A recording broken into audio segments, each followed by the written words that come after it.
Y seguimos avanzando ya con la segunda sesión dedicada al conocimiento de la confección y su industria, tratando el indispensable campo del patronaje a través de la ponencia de Ruth de la Puerta Escribano, que abordará los patrones y usos vestimentarios en el Tratado de Sastrería de Juan de Albaiceta.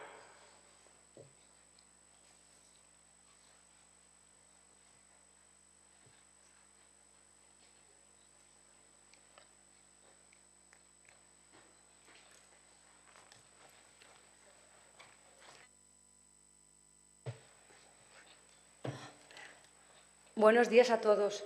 ¿Para pasar? Sí. Vale. Bueno. Bien, antes de comenzar, quisiera dar las gracias a Amalia Descalzo y a Sandra Antúnez por la extraordinaria organización de este congreso y por haberme dado la oportunidad de estar aquí hoy para reflexionar acerca de un tema tan interesante como son los patrones de los tratados de sastrería. En concreto, voy a hablar del Tratado de Sastrería de Juan de Albaiceta. Trataré distintos aspectos relacionados con este tratado. Para introducir, conviene tener un poco en cuenta el contexto histórico. Es la época de la Casa de los Borbones, en sustitución a la Casa de los Austrias tras la Guerra de Sucesión Española, el momento de la introducción del vocablo moda y en el léxico castellano y de la introducción de las nuevas modas francesas que vienen a España, como también reflejara Amelia Leira entre las clases altas. En ese contexto se publica un tratado en Zaragoza en 1720 en la imprenta Francisco Revilla, titulado Geometría y trazas pertenecientes al oficio de sastre, escrito por el sastre Juan de Albaiceta, ya experto perito en el tema. Conviene también tener presente en este contexto el sistema gremial. Estamos en el mundo de los gremios y regulados por ordenanzas legales después de haber atravesado las etapas de cofradía y de oficio. Los integrantes en este gremio son tres: el aprendiz, el oficial y el maestro. Como bien señalará Saga, para el mundo de los peluqueros, aquí en este campo, igual que en otros gremios, se entraba al oficio como aprendiz a una edad muy temprana, normalmente a los 16 años, se estaba 3 o 4 años y después se pasaba al estado de oficial. La mayoría de los sastres permanecían en este estado de oficiales. Solo unos cuantos privilegiados accedían a la maestría tras superar un examen teórico práctico y pagar una elevada tasa económica al gremio.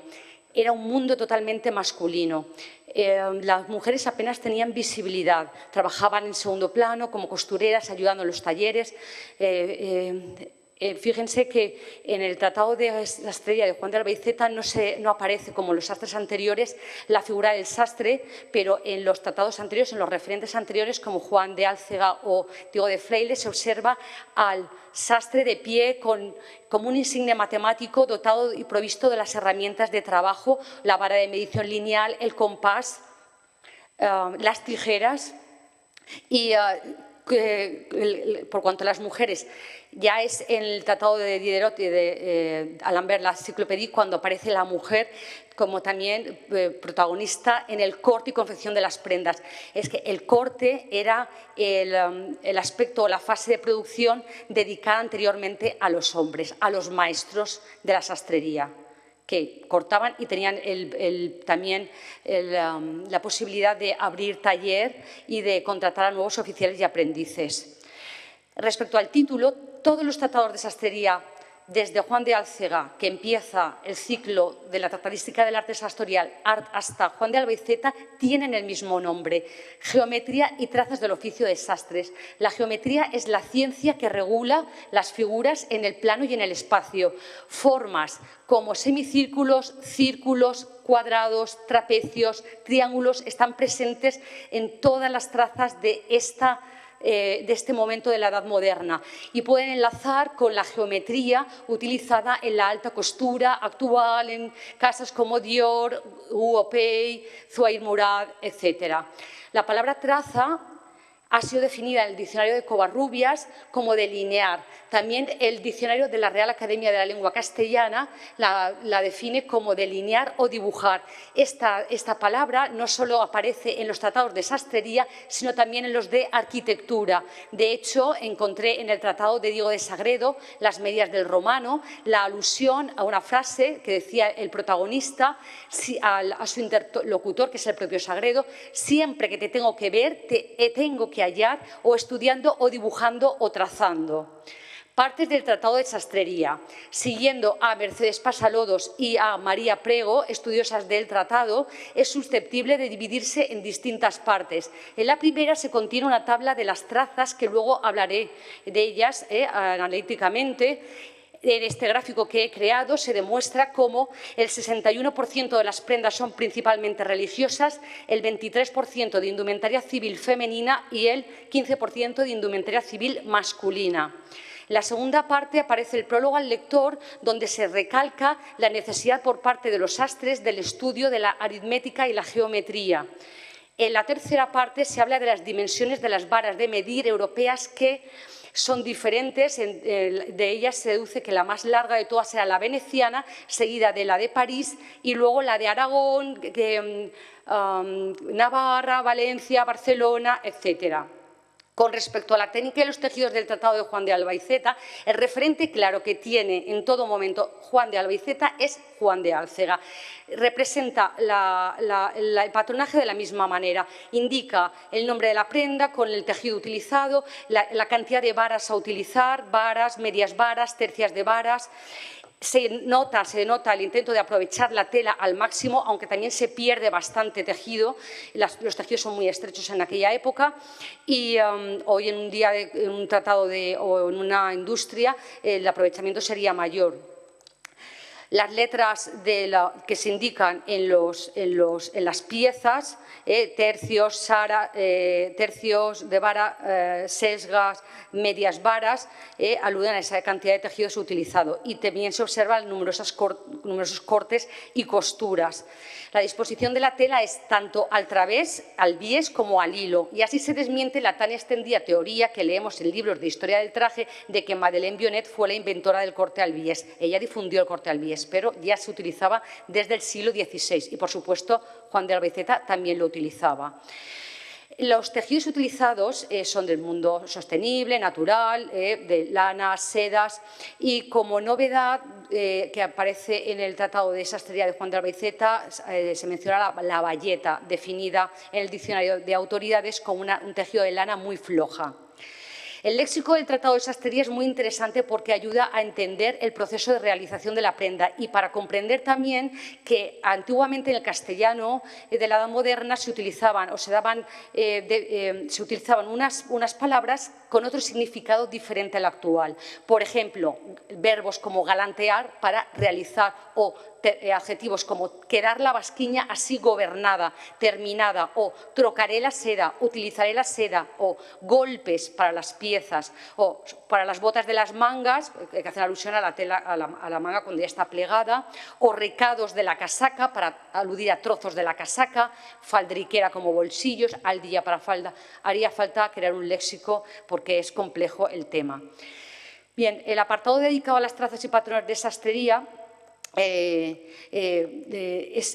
lo he compuesto partiendo de un análisis formal, iconográfico, como metodología la científica para dar conocimiento original o algo nuevo sobre el tema, cuantitativa y cualitativa, y el punto de partida ha sido la definición y el marcaje de los patrones con ayuda de las diseñadoras de moda como Sara López y Mariló Mascuñán. Ellas han marcado el dibujo del patrón y han realizado despieces de las prendas de patrón que me han ayudado a mí a crear una tipología de prendas reflejadas en el tratado, y después he podido buscar la representación en cuadros, en fuentes primarias visuales y escritas. Ya empecé en la tesis doctoral y ahora he continuado gracias a este congreso.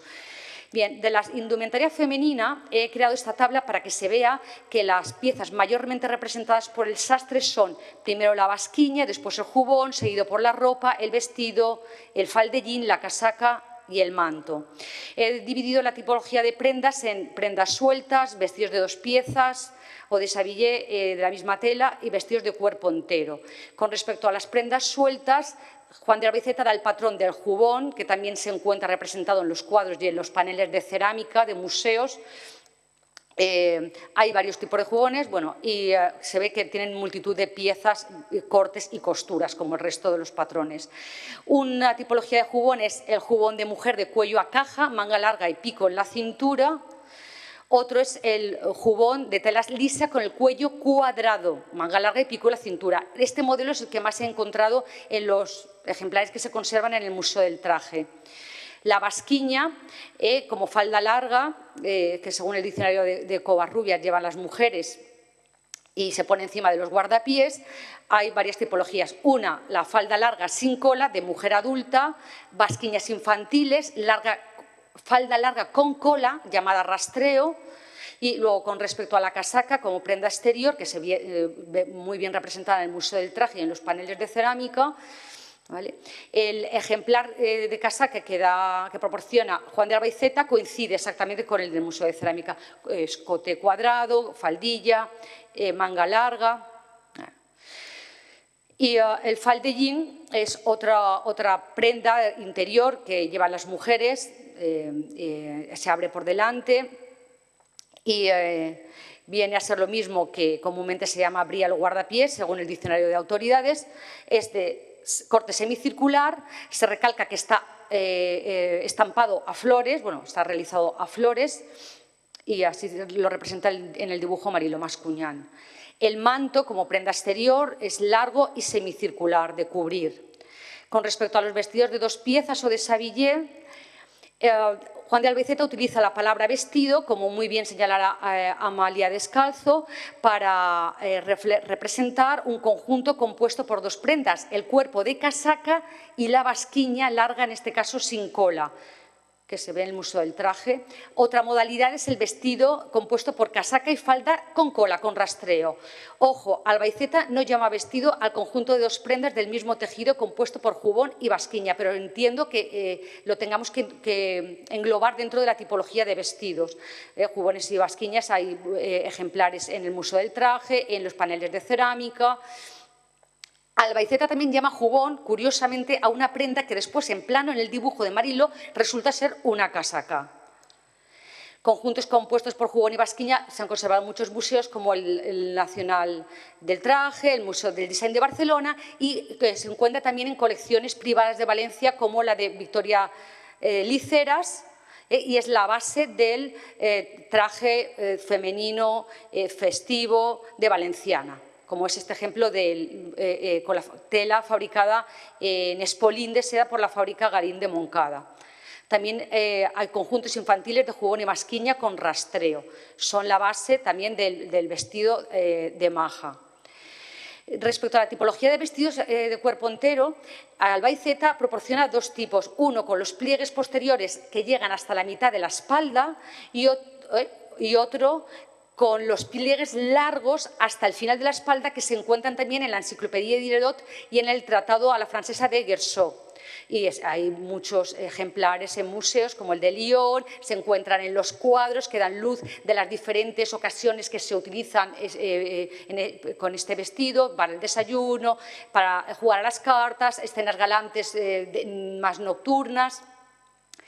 Y ya respecto a las trazas de indumentaria masculina, las he dividido en prendas sueltas, vestido a la española y traje francés. En esta tabla se puede ver que la prenda más representada por el sastre es la casaca, seguida de la ropa, la chupa, el vestido, el calzón, pieles, gramalla, garnachas. Con prendas sueltas destaca el manto o ropa rozagante del rey de Francia, que tiene esta forma, según el dibujo de Marilo Mascuñán. Y también se llama ropa a otra prenda talar de corte trapecio de los andadores de la ciudad de Zaragoza. Vestido es el nombre que da Juan de Albacete a un conjunto compuesto por ropilla y calzón muy de época de los Austrias. Y también a otro conjunto compuesto por calzón y ropilla con cuello a caja y luego la tela estampada a flores, aunque no se ve que, no lo indica. Sin embargo, en otro patrón sí que se indica que es un calzón y ropilla y mangas a flores. Con respecto al traje francés de moda, desde época ya de Carlos II, que se va introduciendo ya con los Borbones, la casaca, la chupa y el calzón, Juan de Albaiceta proporciona estos patrones de la casaca, claro, da el patrón de la casaca recta de principios de siglo, no evolucionada ya con el faldón, totalmente recta y larga, que se encuentra muy bien representada en los cuadros de la familia de Felipe V o en el retrato de Felipe V por Jan Rank. La chupa, similar a la que conocemos, especie de chalequito sin mangas, cortita, que se ve en los museos del traje, calzón como prenda de cubrir las piernas hasta debajo de la cintura, que se encuentra en los museos representada, es la base del traje de majo también, y del traje popular, como se ve en el grabado de la fiesta de Alicante.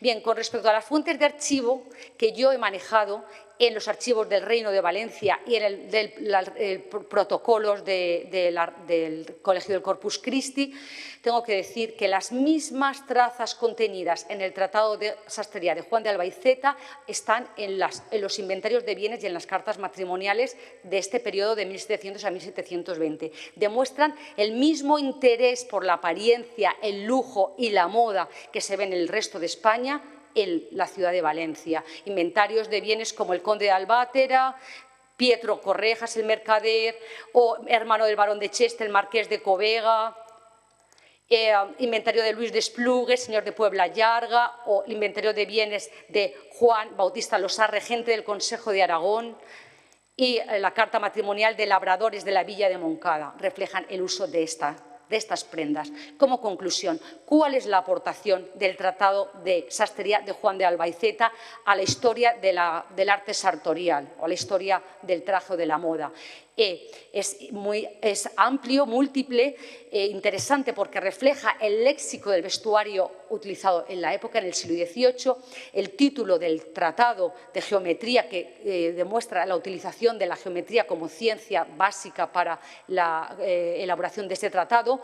La técnica promueve el uso de materiales de origen natural, el interés también por el aprovechamiento del tejido, aporta dibujos de patrones a la nueva moda del momento de la Casa de los Borbones, también aporta modas anteriores de la época de los Austrias y promueve un método de corte tradicional del periodo moderno que se utilizaba para estandarizar la producción y economizar costos de producción.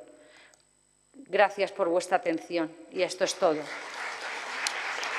Muchísimas gracias, Ruth, por este análisis tan interesante de la obra de Albaiceta y ese recorrido de las prendas del siglo XVIII en España que has hecho a través de él.